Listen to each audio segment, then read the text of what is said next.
everyone, and welcome to December 1st General Hospital Recap. As always, don't forget to subscribe so you don't miss any of our videos or recaps, and also be a beauty and hit that bell down below so you get notified every time we upload a new recap. Before we get started, I have different ways in the description to contact the FCC, and all the steps are down in the description. It's really easy, and all the groups I'm in on Facebook, people have been like knocking it out of the park. And also, I have the direct contact links for the FCC through the website if you don't want to do that.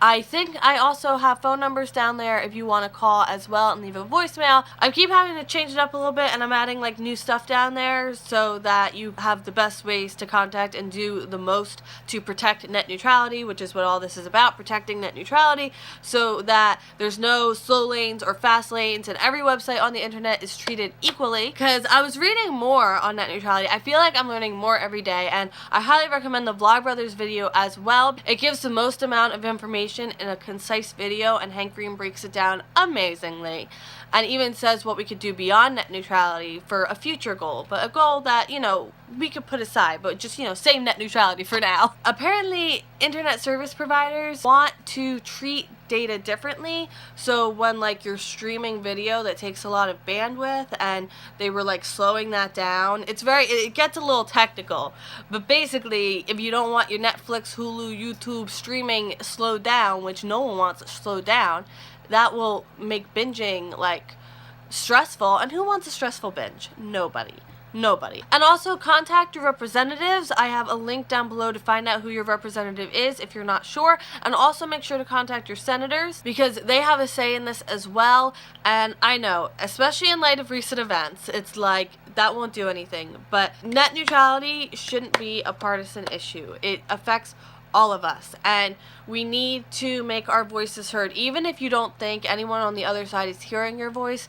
For your peace of mind, for my peace of mind, to just know that you reached out. If they listen, then that's amazing, and if they don't, then you have something to file away in your brain for the midterm election. Let's save that neutrality. Team Internet did it once, Team Internet could do it again, okay?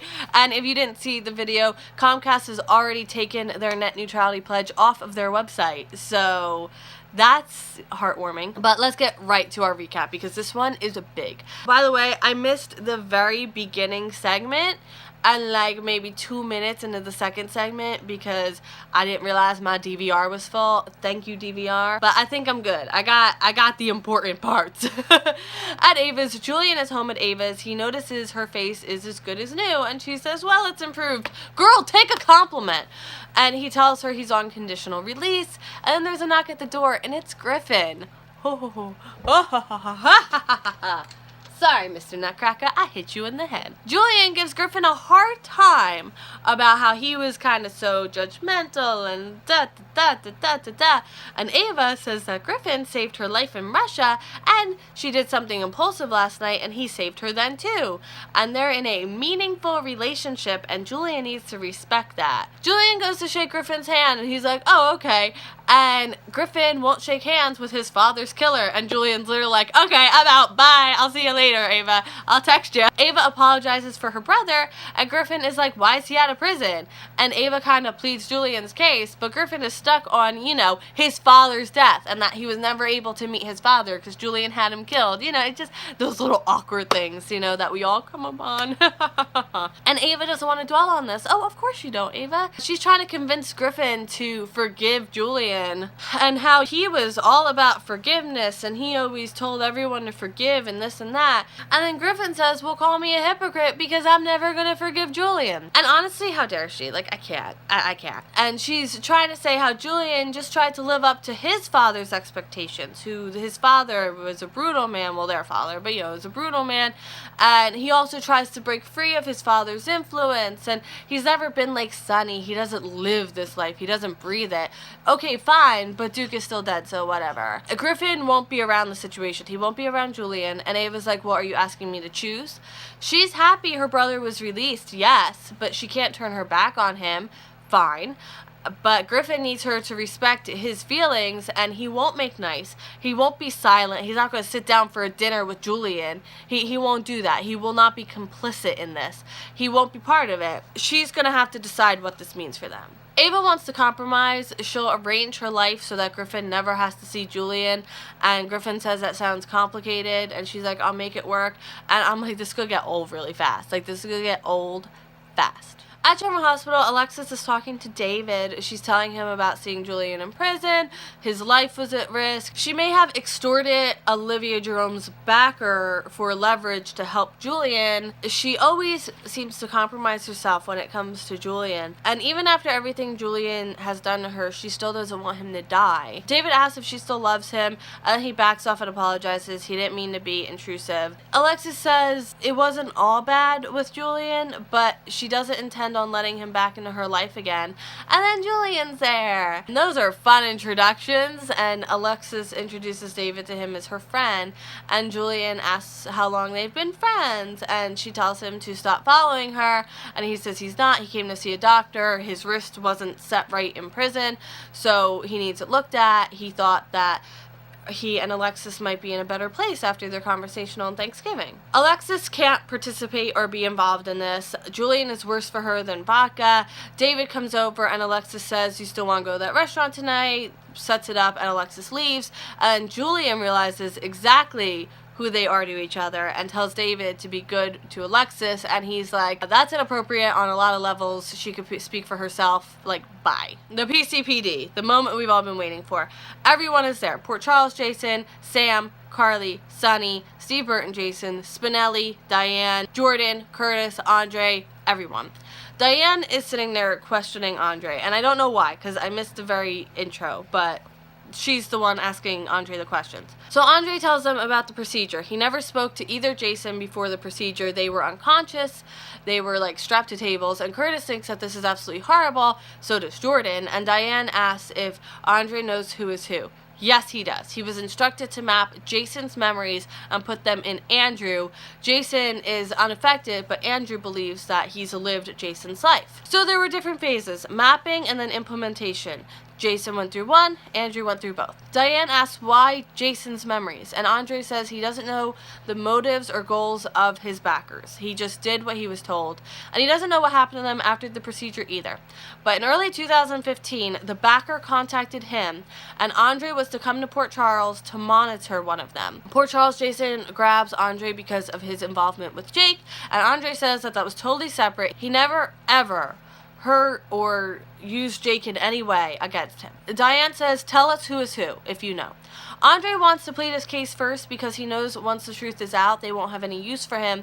He uses Alzheimer's and dementia as excuses, and Sam tells him to shut up. And honestly, same. They don't feel sorry for him. He's a cruel, evil maniac who stole Andrew's life and stealing Jason's life to sell it, so let's be done with this. So Andre says, okay, I was sent to Port Charles to monitor Andrew Kane. Port Charles Jason is Andrew, and Steve Burton Jason is Jason, and Port Charles Jason, aka Andrew Kane, is devastated. Andrew accuses Andre of being paid off by Sonny. He can't accept this. He accuses Sonny to his face, and he thinks Sonny is sabotaging his life because he separated himself from Sonny. Andre doesn't have any physical proof right now because he burned it all, and Diane suggests that they start processing him. Andre tells Andrew he's sorry. Andrew doesn't care. He attempts to leave with Sam, and Spinelli says that he has proof that he's Andrew Kane. Port Charles Jason, aka Andrew Kane, says Spinelli could have created a fake file, and Spinelli says that he wouldn't. He doesn't want to cause more distress, just facts. Fine, what is it? Spinelli has a picture of Navy SEAL Andrew Kane. He served with honor, received multiple medals, but he went AWOL in 2012, and nobody knows why. There was never any distress, never any anything, and it was 3 months before Jason went missing. Spinelli says Jordan also has more information. Andrew Kane's fingerprints are part of his Navy file, and Jordan also has them in the PCPD system when he was arrested. Jordan runs the prints against each other, and it's a match. So Port Charles Jason, aka Andrew Kane, can see for himself. He still thinks Spinelli could have messed with this. Diane says that they can request hard copies from the Navy if he likes. Curtis tells Andrew it's time to give it up. It's time to accept it. They both got messed with. Curtis really tries to talk with him. He's a Navy SEAL. He should be impressed with himself. But he can't remember anything about his life. All he can remember is his life. So this is him accepting it slowly. He remembers his life. So Andrew, Kane, and Sam go into the other room to look at all these files, and the Jason crew, Sonny, Carly, Diane, Jason, Spinelli, they're kind of celebrating. It's not over the top. They're just happy this is sorted out. Spinelli apologizes for presenting the evidence so publicly. Jason says it's fine. They go on from here. Thank you for being my friend and doing the research.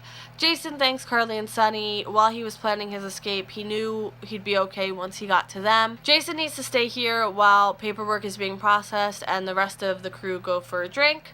Andrew and Sam are in the interrogation room looking at the papers, and he asks what she thinks, and she says he's a hero, and he has no connection to Andrew Kane. He's starting to spiral a little bit. They can take everything from him now, and he's so worried about everything. What is he going to tell the kids? And Sam tries to calm him. Andrew comes out and tells Jason he doesn't care about any of it. They're not brothers, and Jason tells him to take care of himself and leaves. Back at General Hospital, Liz and Franco are there. He realizes Jason isn't going to be okay with his involvement in Jake's life. Oh, by the way, Elizabeth and Franco were there during the whole reveal of everything. I totally forgot they were there. Franco's seeing the writing on the wall. Their little happy, peaceful family life is all but over at this point. Liz is like, yes, this is going to be so complicated for Jake. Liz isn't in a hurry to tell Jake all these new developments, and she knows that Steve, Bert, and Jason wouldn't hurt Jake. He'll wait for when Elizabeth decides the time is right. And because my timing was messed up with my DVR, I didn't realize that I was watching the end scene when I was, so we don't have an official end scene. This is just the end of the week. That is it for the recap for yesterday. So, oh my goodness. We are going to be talking about this revelation in patio chat, which we are going to film a little later. But I hope you enjoyed this week's video. I will see you next week for more General Hospital and tomorrow for patio chat. Alright, have a great weekend. Bye!